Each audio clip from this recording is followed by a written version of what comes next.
여러분 반갑습니다. 안녕하십니까? 어젯밤에 잘 주무셨습니까? 여러분 왜 우리에게 잠이 올까요? 학자들은 여러 가지로 얘기를 합니다만은 한 두 가지만 말씀드린다고 하다면 첫째는 잠자고자 하는 욕망 때문입니다. 마치 배고프면 먹고 싶은 욕구가 있는 것처럼 이제 잠자고 싶어 하는 욕구 때문입니다. 우리가 낮에는 일을 합니다. 그러면 우리 몸에 에너지가 사용이 되죠. 그래서 그 에너지가 다 떨어집니다. 그러면요, 더 이상 우리 몸에서 에너지가 나오지 않습니다. 그 대신 나오는 것 가운데 한 가지가 아데노신이라는 물질이 나온대요. 근데 이 아데노신이 나오면서 우리의 이 뇌의 하부층, 정확히 말하면 그 시상하부라고 해요. 이 눈과 귀 사이에. 여기에 이제 쌓이게 돼요. 그러면 나타나는 그 현상이 눈꺼풀이 막 내려오고요. 이 눈꺼풀이요, 내려오는 무게가 뭐 10톤이라고 그래? 그리고 이제 하품을 하고, 그리고 졸리고, 그런 증상이 나타납니다. 그러면 이제 이 잠자고자 하는 욕구가 나오게 됩니다. 두 번째 이유는 우리의 생체 리듬 시계 때문입니다. 우리 속에 다 이 생체 리듬 시계가 돌아가고 있습니다. 자, 아침을 맞이합니다. 햇빛이 뜹니다. 그러면 그때부터 우리의 그 몸에 있는 생체 리듬의 시계가 이제 움직입니다. 작동을 해요. 똑딱, 똑딱, 똑딱. 그러다가 한 16시간쯤 지내면요. 그러면 이제 졸음이 와요. 하품이 옵니다. 그래서 이제 잠을 자는데 한 8시간 정도 잠을 자야 합니다. 그런데 이런 그 생체 리듬 시계는 아담과 하와 때부터 있었던 일입니다. 요즘 근래에 일어난 일이 아니고 하나님께서 아담과 하와를 에덴 동산에 만드시고 놓으셨을 때부터 그런 생체 리듬 시계가 작동이 된 거예요. 그래서 낮에 일어나서 16시간 정도 활동을 하다 보면 그러면 졸음이 와서 마침내 잠을 자게 됩니다. 이 생체 리듬 시계 때문입니다. 또 무슨 시계가 있다고 그래요? 배꼽 시계도 있잖아요. 우리가 잠을 자는 동안 그럼 우리 몸에서 어떤 일이 발생할까요? 그냥 다 가만히 있을까요? 그렇지 않습니다. 우리 몸에서 어떤 일들이 발생하고 있느냐면 첫째는요, 우리의 그 에너지가 이제 사용이 되는 거 아니에요? 우리의 뭐 팔, 다리, 뭐 어깨 다 에너지가 사용되는데 그 에너지가 우선 그 팔, 다리가 우리의 장기가 쉼을 얻어요. 그리고 그 모든 신체 각 부분에 에너지가 이제 소위 충전이 됩니다. 하루 종일 이제 일했기 때문에 다리도 아프고요, 어깨도 아프고요, 눈도 침침하고요, 뭐 이렇게 그러다가 그것이 쉼을 얻고 동시에 다시 에너지를 받게 됩니다. 에너지로 충전된 것을 어떻게 알 수 있느냐 하면 간밤에 그렇게 삭신이 쑤셨는데요. 뭐 어깨도 아프고요. 그 다음에 허리도 아프고요. 무릎도 아프고요. 천근만근 그랬는데 아침에 일어나면요. 언제 그랬냐는 듯이 아주 거뜬하잖아요. 그 이유가 바로 그 이유 때문입니다. 두 번째로 우리 몸에 우리가 잠자는 동안에 하는 일 가운데 한 가지, 두 번째는요, 호르몬이 분비가 됩니다. 여러 호르몬이 분비되는데 그 중에서 이 멜라토닌이라는 호르몬이 분비된대요. 그런데 이 멜라토닌의 역할은요, 이것은 약한 부분에 힘을 주고 특별히 나쁜 이 세포들, 암 같은 이런 나쁜 세포들을 물리치는 힘을 주는 그런 역할을 한다는 것입니다. 그런데 이 멜라토닌 이 호르몬이 언제 제일 많이 나오냐면 밤 11시부터 새벽 3시까지래. 그래서 밤 11시에서 새벽 3시까지는 잘 주무셔야 합니다. 그래야 우리의 건강이 잘 유지가 되는 법입니다.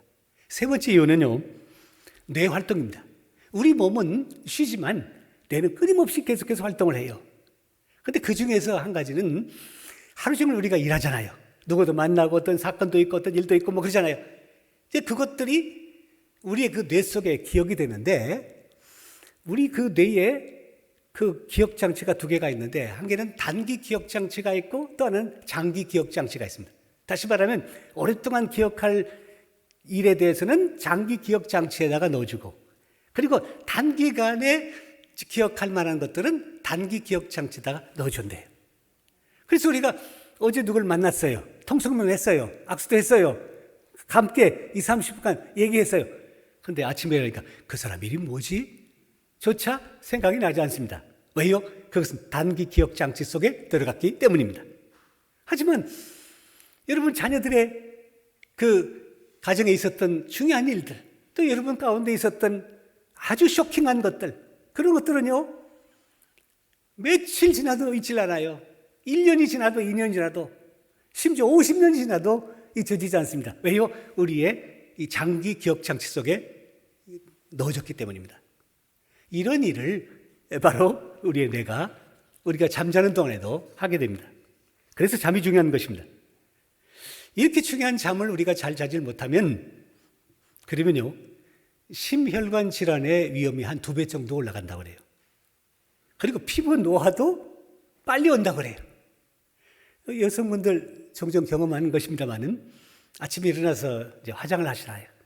뭐 로션도 바르고 파운데이션도 바르고 입술도 칠하고 뭐 등등 여러 가지 화장을 하는데, 간밤에 잠을 잘 못 주무시면요, 하시는 말씀이 통일합니다. 누구나 똑같이 합니다. 화장빨 안 받네. 그래요. 왜 그렇죠? 잠을 잘 못 잤기 때문에 그것이 피부와 연관이 있어서 그렇습니다. 그래서 어떤 여성이 미인이라고요? 잠꾸러기가 미인된다고 하잖아요. 근데요, 너무 잠을 많이 자도 문제가 있습니다. 그러면 치매에 걸릴 확률이 42% 증가된대요. 그리고 심장병에 걸릴 확률이 보통 사람들보다 2배 높고, 그리고 우울증도 18% 정도 증가한다는 보고입니다. 그러므로 결론은 잠을 잘 자야 하고, 더도 말고 덜도 말고 적당히 자야 한다 하는 것입니다. 요즘에 잠을 이루지 못해서 수면제 처방을 받는 분들이 많이 있습니다. 이게 세계적인 추세예요. 우리나라만 아니라 외국에도 뭐 글을 읽어보면 수면계의 이 판매량이 점점 늘어가고 있는 것이 오늘의 현실입니다. 그래서 숙면에 좋다는 침대가 잘 팔린대요. 여러분, 우리나라에요, 세계적으로 침대 가격에 있어서 1, 2, 3위가 있습니다. 1위는요, 스웨덴제 침대인데, 헤스텐스라는 침대인데 값이 자그마치 1억 원이랍니다. 2위가 역시 스웨덴제 덕시아나라는 침대라고 해요. 이게 8천만 원. 그리고 3위가 영국제 침대인데 히프노스 침대가 약 한 3천만 원 한다고 그래요. 굉장히 비싸죠. 어떤 부인이요, 1억 원짜리 침대를 샀어요. 얼마나 자랑하고 싶겠어요. 그 비싼 침대를 샀는데요, 얼마나 얘기하고 싶어요. 근데 누구를 초대해도, 누가 사람이 와도 여러분 거실까지만 오지 침실까지는 안 가잖아요. 입이 건질건질합니다. 이거 자랑하고 싶었어요. 그래서 이 부인이 꾀를 냈습니다. 그랬더니 사람들이 와가지고요, 침실까지 옵니다. 그 꾀가 뭔지 아십니까? 저 꾀병 부리는 것입니다. 자기 병 났대요. 거짓말라요. 그러니까 이제 친구들이 와가지고는 거실에서 침실까지 와서 어디가 아프냐고, 얼마나 아프냐고 얘기를 하죠. 그러자 이 부인, 거기는 아랑곳하지 않냐고, 이 침대가 어디가 좋고 또 어디가 뭐가 되고, 그리고 자그마치 값이 1억 원이라고 하는 침대 얘기만 하다는 것입니다. 왜 요즘 잠을 이루지 못하는 사람이 많아졌을까요? 그만큼 우리 사회가 복잡해졌기 때문입니다. 복잡해졌어요. 그리고 또 스트레스가 많아졌습니다.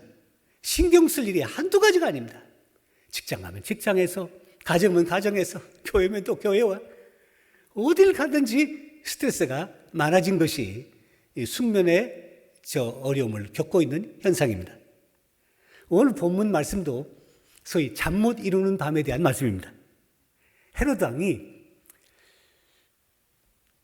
베드로를 체포했습니다. 죽이려고요.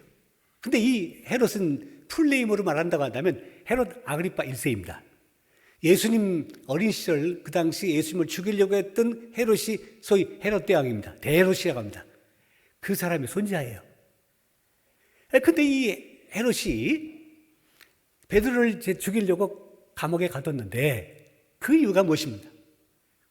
이 헤롯을 유대인들이 인정을 하질 않아요. 왕으로 잘 인정하지 않습니다. 그래서 헤롯은 백성들로부터 인정받고 존경받으려는 거 아닙니까?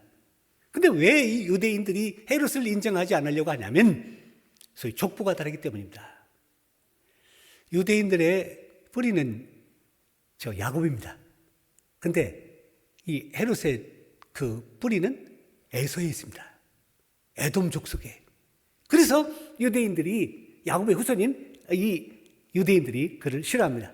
그러자 이 헤롯이 곰곰이 생각해 보니까 유대인들로부터 지지를 받을 수 있는 방법이 한 가지가 있다는 것을 깨닫게 됩니다.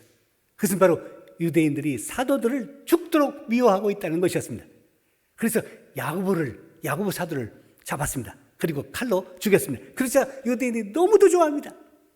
그러자 이 헤롯이 이번에는 교회 기둥이라고 할 수 있는 베드로를 죽여버리면 그러면 유대인들로부터 존경과 칭찬을 받으면서 잘 정치할 것이라고 생각해서 베드로를 잡게 됩니다. 잡아보니 명절 기간이에요. 유월절입니다. 유월절에는요, 명절에는 사람을 죽일 수가 없습니다. 그래서 그를 가두었습니다. 이제 베드로는 내일이면 죽임을 당하게 됩니다. 그러면 교회는 어떻게 될까요? 절체절명의 방입니다.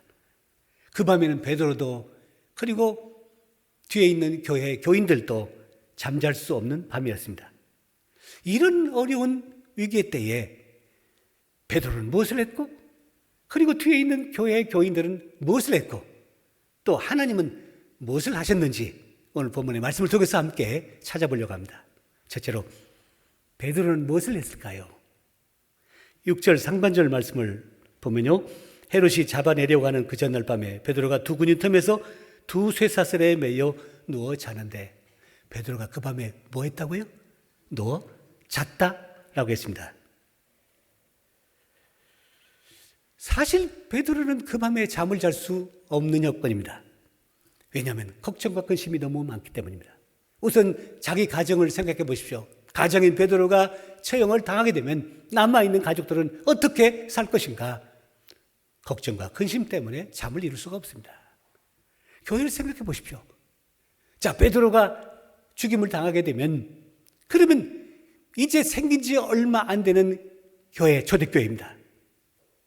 그 초대교회 교인들이 자기를 믿고 의지하고 따라오고 있는데 자기가 죽게 되면 교회는 어떻게 될 것인가 하는 생각을 하면 베드로는 그 밤에 잠을 잘 수가 없는 형편입니다. 걱정이 많으면 잠을 잘 수가 없습니다. 우리가 자주 경험하지 않습니까? 신경 쓰이는 일 한두 가지라도 있으면 밤에 아무리 자려고 해도요, 잠이 오지 않습니다. 베드로는 지금 걱정거리가 그렇게 많이 있는 경우입니다. 그러므로 잠을 잘 수가 없습니다. 근데 베드로가 지금 잠을 자고 있습니다. 고나게 자고 있습니다. 우리식으로 말하면 쿨쿨 자고 있습니다. 왜냐면요, 어느 정도 고나게 자고 있냐면 7절 말씀해 보니까 주의 사자, 즉 천사가 와서 그를 쳐서 깨웠다 했습니다. 여기 쳤다라는 단어는 헬라어로요, 파타소라는 단어를 사용하고 있습니다. 이 단어는요, 운동선수, 특별히 권투선수가 옆구리를 가격하듯이 세게 힘있게 내려치는 것을 뜻하는 단어입니다.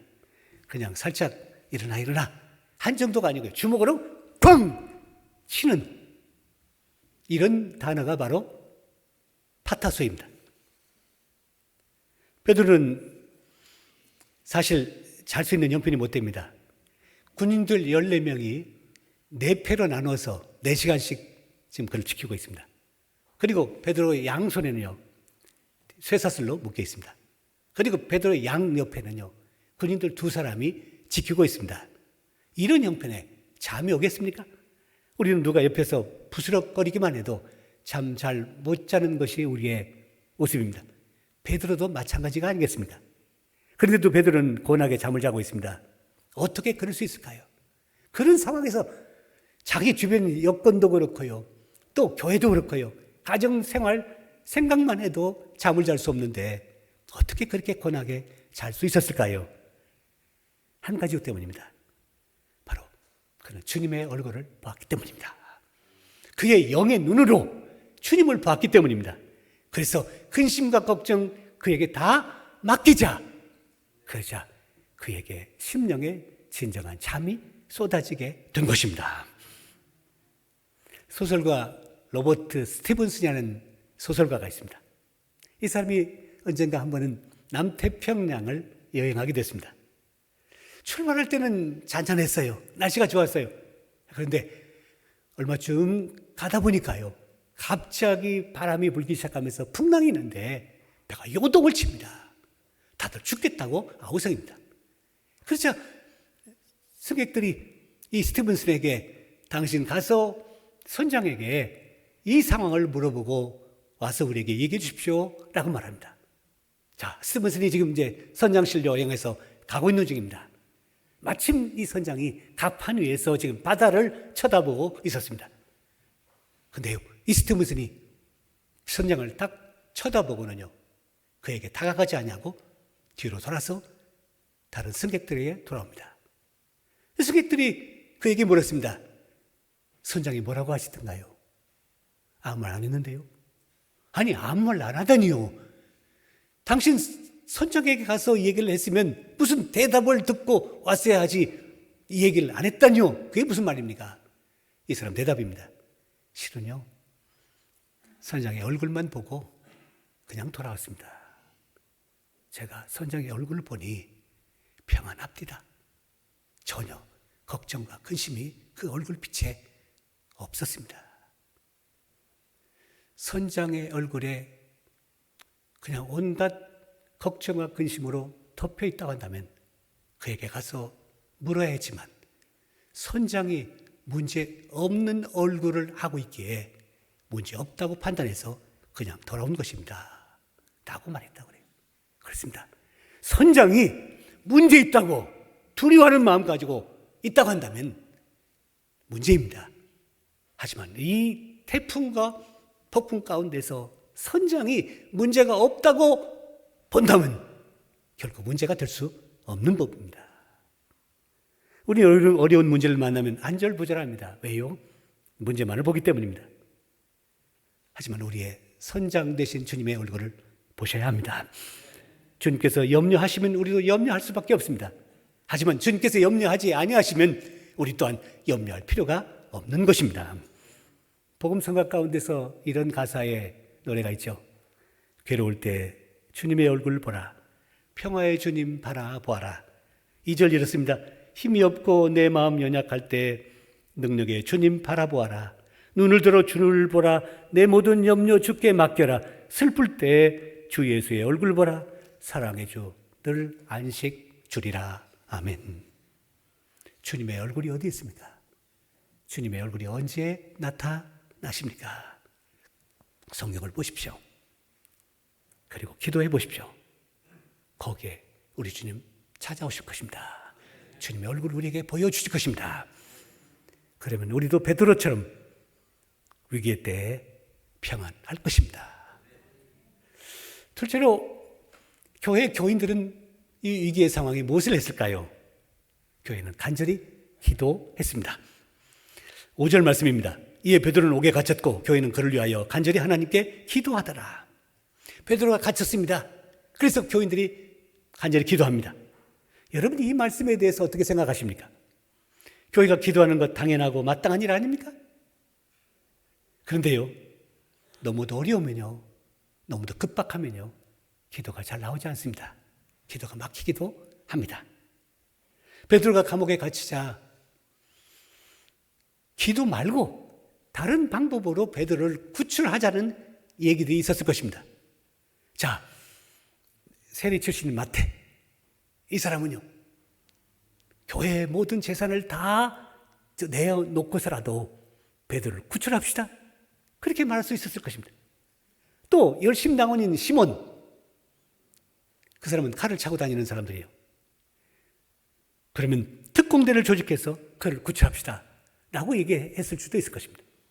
그리고 어떤 교회는 마쿠 교섭, 저 헤롯 당국과 마쿠 교섭을 통해서 그를 구출해내자라고 얘기할 수도 있었을 것입니다. 그러나 교회는 이렇게 결정했습니다. 그것이 무엇입니까? 우리 함께 간절히 기도합시다. 이것이 바로 초대교회의 결정사항이었습니다. 왜 그랬을까요? 문제 해결이 바로 하나님에게만 있다고 봤기 때문입니다. 헤롯에게 해결이 있는 것이 아니라 바로 전능하신 하나님께 이 문제의 해결이 있다는 것을 믿고 확신했기 때문입니다. 그래서 그들은 하나님께 간절히 부르짖었던 것입니다. 고대의 유명한 성 어거스틴이 이런 말을 했어요. 사람이 사람을 만나면 어떤 역사가 일어난다. 하지만 사람이 하나님을 만나면 놀라운 기적이 일어난다 라고 말입니다. 어떤 사람들은 앉아서 기도만 한다고 무슨 문제가 해결되느냐고 말합니다. 하지만 기도의 능력을 경험한 사람들은 그렇다라고 확신 있게 대답하는 법입니다. 주님은 우리가 함께 기도할 때요, 놀라운 일을 행하신다는 말씀을 이미 약속해 주셨습니다. 마태복음 18장 19절 20절 말씀입니다. 진실로 다시 너에게 이르노니 너희 중에 두 사람이 땅에서 합심하여 무엇이든지 구하면, 기도하면 하늘에 계신 내 아버지께서 그들을 위하여 이루게 하시리라. 응답해 주신다. 성취된다. 두세 사람이 내 이름으로 모인 곳에는 나도 그들 중에 있느니라. 주님께서 우리 가운데 와 계시고 우리가 기도하고 눈물로 간구한 그 일이 아름답게 성취될 것이라고 약속해 주셨던 것입니다. 여러분, 어떤 가정이 좋은 가정입니까? 함께하는 가정이 좋은 가정이에요. 기쁜 일 있으면 함께 기뻐하고 어려운 일이 있으면 함께 기도하는 가정입니다. 교회도 마찬가지입니다. 어떤 교회가 좋은 교회예요? 좋은 일이 있으면 함께 즐거워하고 그리고 어려운 일이 있으면 함께 기도하는 교회입니다. 제가 미암교회에서 30년 목회하고 작년 연말에 은퇴하려고 했다가 그때 마침 이제 코로나에 걸려가지고요. 한 2달쯤 연기해서 금년 2월 말에 은퇴를 했습니다. 근데 우리 교회에 어떤 권사님 가정에 대한 얘기입니다. 이 권사님은요, 사람이 살다 보면 뭐 늘 좋은 일만 있는 게 아니잖아요. 평탄한 발걸음만 있는 게 아니잖아요. 아프기도 하고 어려운 문제가 발생하기도 하고 뭐 그렇습니다. 그러면 이 권사님은 가족들을 다 소집해서 큰아들과 함께 살고 있는 가정이었는데, 그러면 6식구인가 그랬어요. 그러면 이제 우리 밤 10시면 기도하자. 왜냐하면 뭐 출퇴근 시간도 다르고 그리고 뭐 다 이제 환경이 다르기 때문에 10시에 밤 10시에 우리 함께 기도하자. 그렇게 이제 얘기를 합니다. 그리고 이제 가족들만 기도하지 아니하고 당신 그 친정 형제들에게도 연락을 합니다. 당신 친구들에게도 말합니다. 그리고 교회 다른 권사님들한테도 기도 요청을 합니다. 우리 가정에 이런 일이 있는데 좀 기도해 주십시오. 그러면 함께 기도하지 못하지만 6사람만 기도하지만 대전에 있는 아무개도 기도하고 부산에 있는 또 아무개도 기도하고 그리고 또 어디에 있는 또 아무개도 기도하고 10시가 되면 함께 기도하는 거예요. 놀라운 사실은 그때마다 권사님은 고백입니다. 간증입니다. 상상할 수 없는 놀라운 일들이 일어나서 해결됐다고 하는 소식을 제가 듣곤 합니다. 왜 그렇게 기도 부탁을 할까요? 왜 그렇게 기도해달라고 말할까요? 기도의 정답이 있기 때문입니다. 하나님께서 해결해 주셔야만 가능하다고 확신했기 때문입니다. 그래서 그 문제 앞에서 하나님 앞에 기도한 것입니다.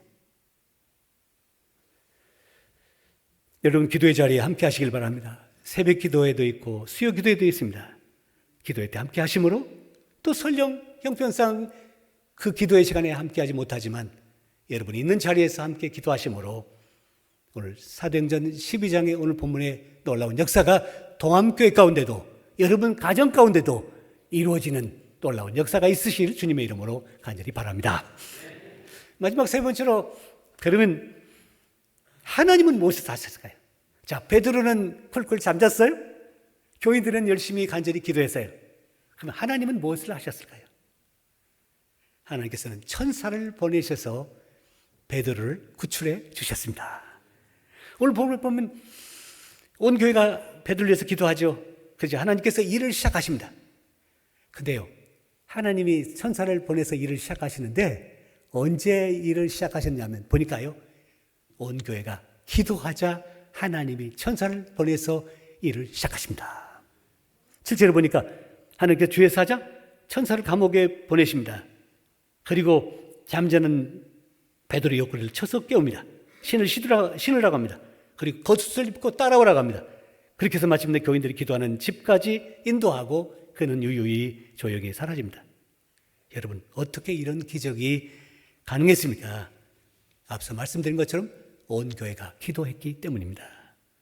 하나님은 천사를 베드로에게 보내주셔서 베드로를 구출해 주셨는데요. 자, 천사가 그를 구출해 주었다? 이것은 무엇을 의미합니까? 베드로 자신은 물론 교인들도 상상할 수 없는 일이었습니다. 어떻게 착고가 풀어지고 옥문이 열리고 그리고 그가 유유히 나올 수 있었습니까? 이 사건을 통해서 우리에게 주시는 메시지가 무엇입니까? 우리가 기도하면, 간절히 함께 기도하면 이런 상상할 수 없는 일들, 생각지도 못할 일들이 우리 가정 가운데도, 우리 교회 가운데도, 이 민족 가운데도, 이 역사 가운데도 일어난다는 것을 우리에게 말씀해 주시는 것입니다. 누군가 기도에 대해서 이런 참 좋은 말을 했어요. 우리가 함께 기도하면 하나님은 가장 좋은 것을 가장 좋은 때, 가장 좋은 방법으로 주신다. 아멘. 가장 좋은 것을 가장 좋은 때에 가장 좋은 방법으로 주신다. 이 얘기하고 말씀을 마치겠습니다. 미국 중서부의 어느 그 외딴 시골 마을의 한 농부 가정에 대한 얘기입니다. 한겨울이 되었는데요, 그에 따라 겨울에 추웠습니다.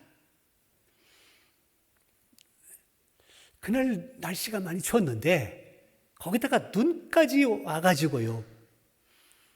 근데 그 집에 보일러가 고장이 났어요. 자, 외딴 집입니다. 보일러가 고장났습니다. 온도가 점점점 떨어집니다.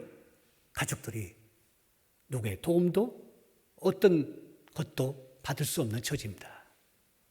그러자 농부인 가장이 가족들을 모아놓고 하나님께 기도하자. 지금 우리가 할 수 있는 길은 하나님 앞에 기도하는 길밖에 없다. 그리고 기도를 합니다. 근데 농부가 한참을 기도하는데 머릿속에 호스 생각이다. 호스. 자꾸 호스가 생각납니다. 그래서 하나님께 물었어요. 하나님, 제 마음속에 호스가 자꾸 떠오르는데 그게 무슨 뜻입니까? 라고 물었더니 성령님께서 마음에 감동을 주셨습니다. 그 호스 가지고 물을 뿌리라는 것입니다. 그래서 이 농부가 집안에서 그 연결해가지고 호스를 가지고 여름에 사용했던 호스, 긴 호스, 그거 가지고 지붕부터 시작해서 벽까지 물을 뿌립니다. 근데 날씨가 춥기 때문에 뿌리자마자 바로 얼어버립니다. 그러자 놀라운 일이 일어납니다. 방 안의 온도계의 온도가 1도, 2도, 3도 오르기 시작합니다. 그래서 마침내 그 어려운 처지에 있던 그 농부의 가족들이 잘 지낼 수가 있었습니다. 어떻게 해서 이 일이 가능할까요? 여러분, 그 에스키모 사람들 무슨 집을 짓고 살아요? 얼음집 짓고 살아요. 바깥은 얼음으로 뒤덮였지만 안에 들어가면 포근하다고 그래요. 그래서 언젠가 TV에 보니까요, 에스키모의 그 얼음집 호텔이 있어요. 다 얼음이에요. 근데 들어가서 거기서 묵고 그것도 뭐 꽤 비싸게 호텔을 묵는다고 그래요. 하나님은 이 가족들이 간절히 기도하자.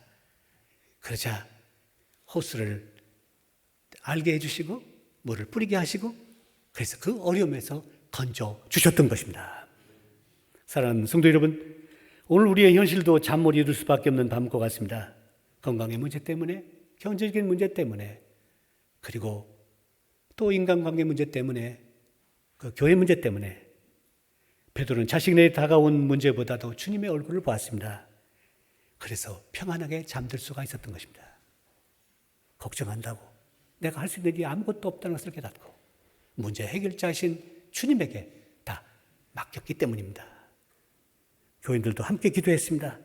그래서 상상할 수 없는 놀라운 일이 일어난 것입니다. 여러분에게 다가온 어려운 문제는 무엇입니까?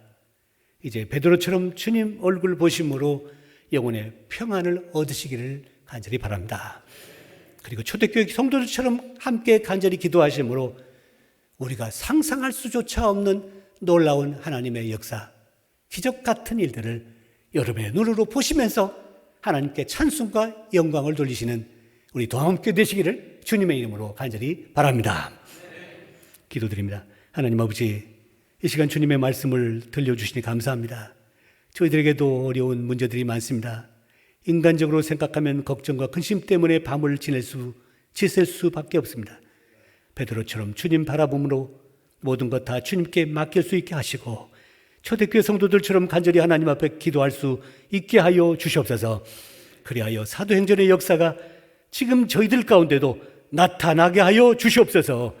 예수 그리스도의 이름으로 간절히 기도합나이다. 아멘.